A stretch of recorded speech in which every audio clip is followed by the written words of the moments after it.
Hey, my friends, this is Bill MacDonald, the reading and writing doctor.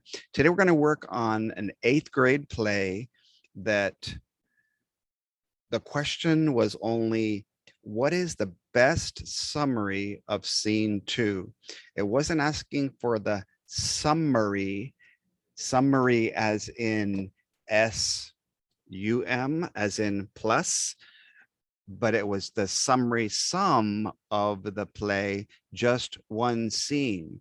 And so I brought Mrs. Potato Head and her daughter in, and some real life actors to play the part, because there's a saying that says life happens at full speed, but reading and writing happen in slow motion. So before we act out the play, let me just take a moment to share the screen with you so you can see what happened.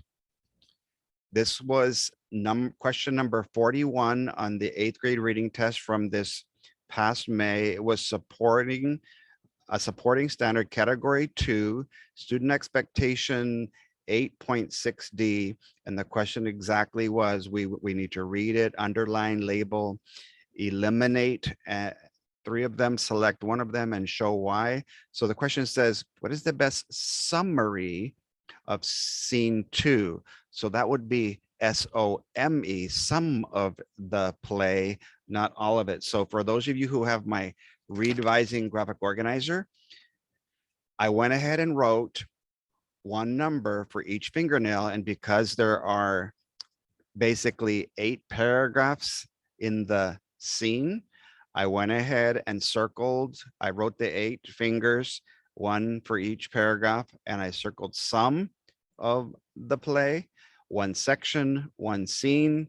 And on the bottom portion of the arm, you will see a plural arms where it says actors remember more story sequence, so that we can slow this play down and act it out. And for some of you who actually have my hard copies, you'll have received my storytelling remote, where it has all the buttons on one side and what they stand for on the other.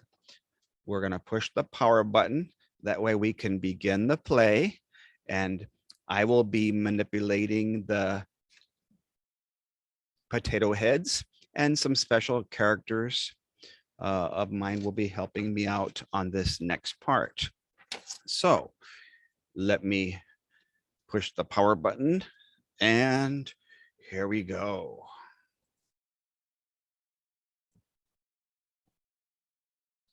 Scene 2. Curtain opens to a living room. Samantha's mom sits on a couch. Sound of a door opening and closing. Samantha enters from stage right. Samantha's mom, standing up to greet Samantha. Hey, Sam. How's everything? Did you tell Alyssa that you plan on taking a break from orchestra? Is she okay? Are you okay? Samantha, flustered. Mom, I really tried, but Alyssa just wouldn't listen. She's convinced that I'll still be in orchestra with her. Orchestra is everything to her, but I just want to try something different. I mean, this is our last year of middle school, and I want to explore other classes I could take. Samantha's mom. It's not going to be easy for either one of you, Sam. Alyssa has always been a good friend to you, but you can't let her make your decisions for you. This is what growing up is about, making your own decisions and living with the consequences. Just follow your heart, Alyssa, and Alyssa will come around. Samantha, unconvinced. I suppose you're right. But what if... Samantha's mom. Will you be happy if you wait until later to wonder, what if? Honey, this is all you've talked about all summer. It seems to me that this is what you want. I support you, Sam, but ultimately it's your choice. No one can or should make it for you. Samantha, taking a deep breath. It's my choice, and I've made my decision. Curtain closes. And cut.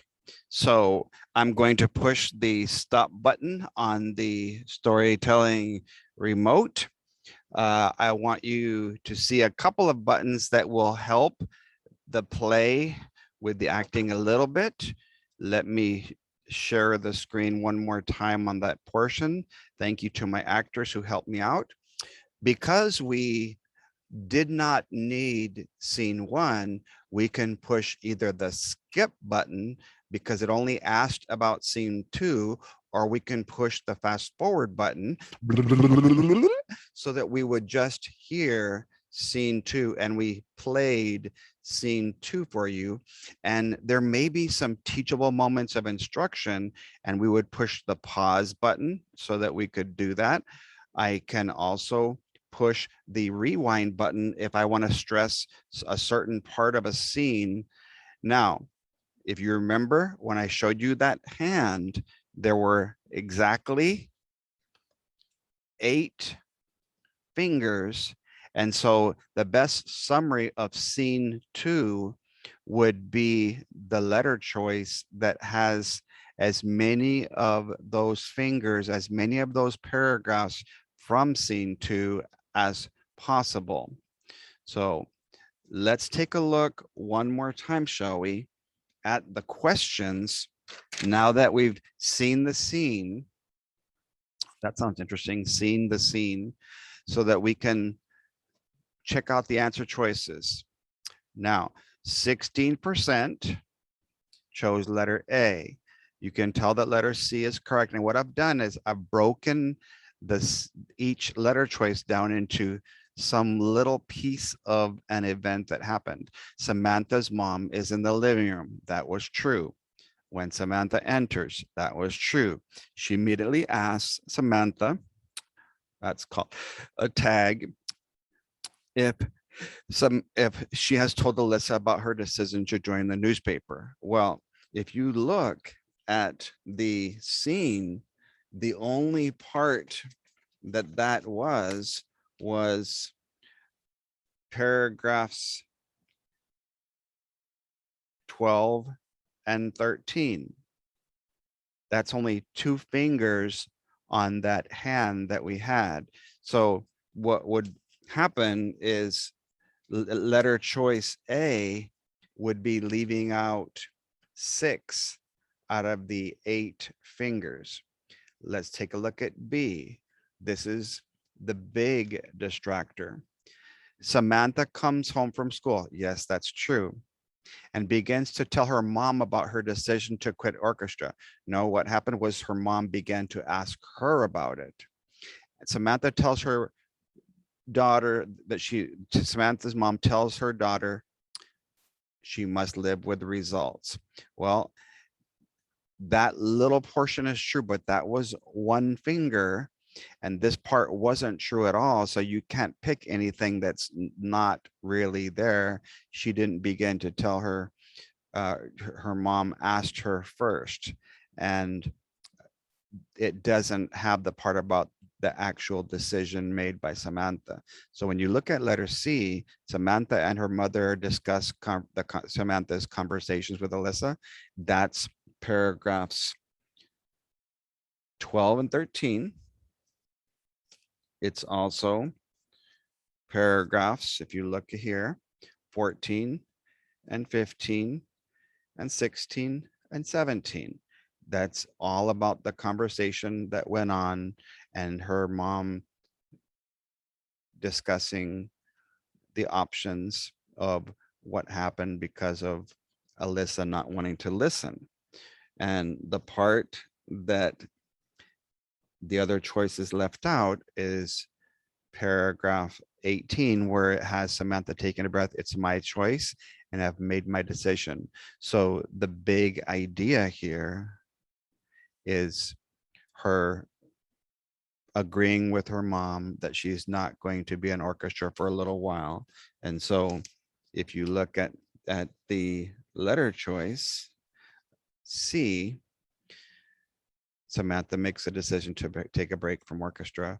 So that basically tells you how the scene ends, where the other one leaves that part out.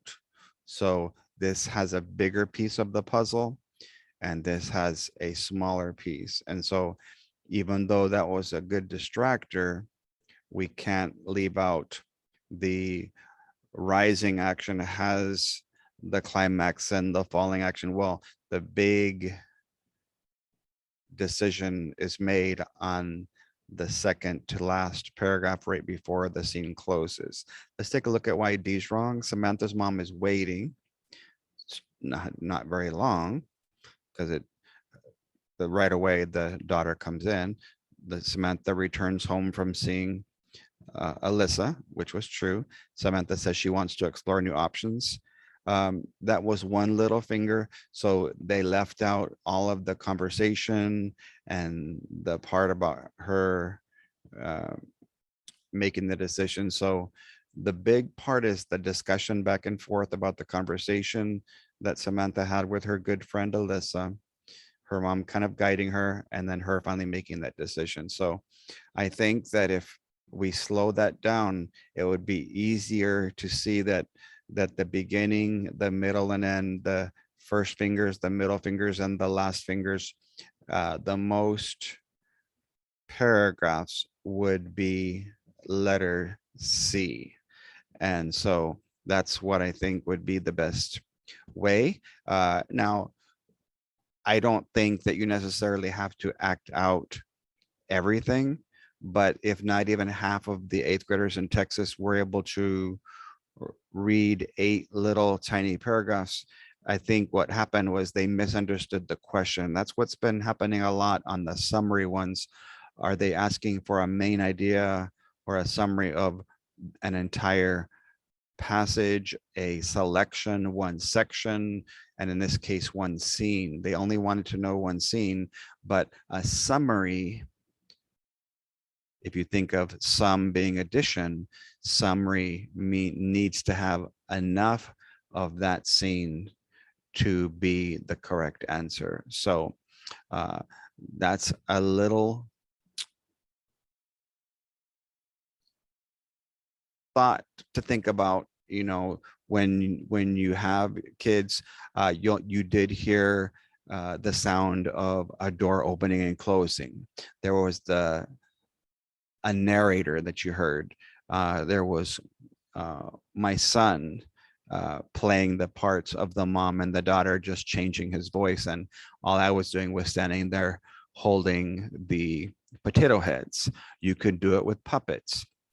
I think that just we need to kind of bring sometimes passages to life, and it kind of takes the monotony, the boredom, and of course not everybody's going to want to do something. So if you have somebody who's just willing to make the sound of a door closing or the sound of a door opening, that can be a small part, and we can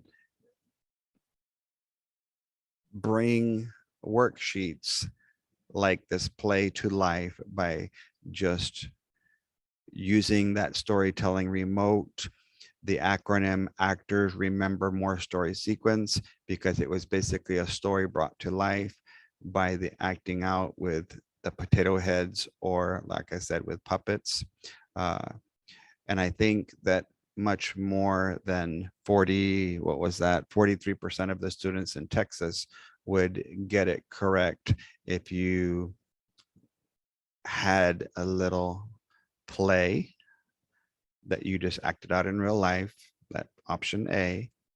If you did the potato heads and I just moved their bodies each time one of the characters was talking, or you could have a little puppet stage depending on the grade level. And I would probably think in middle school and high school, many of them would be willing to be live actors. In elementary, you could use the puppets or the potato heads. So just some things for you to think about. I have my virtual background. This is the living room because it said that the curtain opened in the living room. So using Zoom, I can pretty much look for any background that I need for whatever passage I'm reading or problem that I'm doing in math or passage that I'm doing for editing and revising. Go ahead and click like on the video, save it, share it with your reading teacher friends. And the other arms, if you don't notice, was artists remember more setting or more uh, senses. We have 5 senses. And so if sometimes we need to see a picture of what's going on, then some kids, instead of acting it out, they might want to just draw a comic strip of, okay, here's what happened, here's what they said on each part. It was basically a conversation back and forth. So